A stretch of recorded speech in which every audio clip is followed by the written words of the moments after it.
متی 4 باب اور اس کی پہلی آیت سے خداوند کے حضور تلاوت کریں گے۔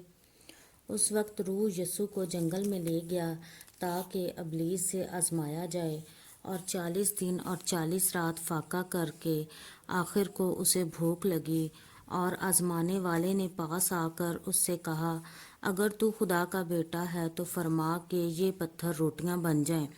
اس نے جواب میں کہا، لکھا ہے کہ آدمی صرف روٹی ہی سے جیتا نہ رہے گا بلکہ ہر بات سے جو خدا کے منہ سے نکلتی ہے۔ تب ابلیس اسے مقدس شہر میں لے گیا اور ہیکل کے کنگرے پر کھڑا کر کے اس سے کہا کہ اگر تو خدا کا بیٹا ہے تو اپنے تئیں نیچے گرا دے، کیونکہ لکھا ہے کہ وہ تیری بابت اپنے فرشتوں کو حکم دے گا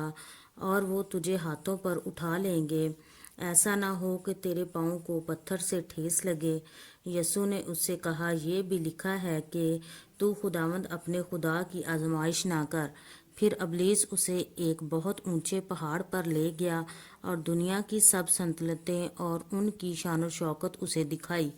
اور اس سے کہا، اگر تو جھک کر مجھے سجدہ کرے تو یہ سب کچھ تجھے دے دوں گا۔ یسوع نے اس سے کہا، اے شیطان، دور ہو، کیونکہ لکھا ہے کہ تو اپنے خداوند خدا کو سجدہ کر اور صرف اسی کی عبادت کر۔ تب ابلیس اس کے پاس سے چلا گیا، اور دیکھو فرشتے آ کر اس کی خدمت کرنے لگے۔ جب اس نے سنا کہ یوحنا پکڑوا دیا گیا تو گلیل کو روانہ ہوا اور ناصرت کو چھوڑ کر کفرنہوم میں جا بسا، جو جھیل کے کنارے زبلون اور نفتالی کی سرحد پر ہے، تاکہ جو یسایہ نبی کی معرفت کہا گیا تھا وہ پورا ہو کہ زبلون کا علاقہ اور نفتالی کا علاقہ دریا کی راہ یردن کے پار غیر قوموں کی گلیل، یعنی جو لوگ اندھیرے میں بیٹھے تھے انہوں نے بڑی روشنی دیکھی، اور جو موت کے ملک اور سایہ میں تھے ان پر روشنی چمکی۔ اس وقت سے یسوع نے منادی کرنا اور یہ کہنا شروع کیا کہ توبہ کرو، کیونکہ آسمان کی بادشاہی نزدیک آ گئی ہے۔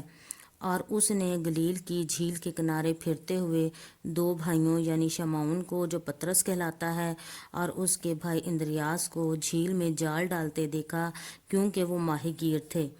اور ان سے کہا، میرے پیچھے چلے آؤ تو میں تم کو آدم گیر بناؤں گا۔ وہ فوراً جال چھوڑ کر اس کے پیچھے ہو لیے، اور وہاں سے آگے بڑھ کر اس نے اور 2 بھائیوں یعنی زبدی کے بیٹے یعقوب اور اس کے بھائی یوحنا کو دیکھا کہ اپنے باپ زبدی کے ساتھ کشتی پر اپنے جالوں کی مرمت کر رہے ہیں، اور ان کو بلایا۔ وہ فوراً کشتی اور اپنے باپ کو چھوڑ کر اس کے پیچھے ہو لیے۔ اور یسوع تمام گلیل میں پھرتا رہا اور ان کے عبادت خانوں میں تعلیم دیتا اور بادشاہی کی خوشخبری کی منادی کرتا، اور لوگوں کی ہر طرح کی بیماری اور ہر طرح کی کمزوری کو دور کرتا رہا۔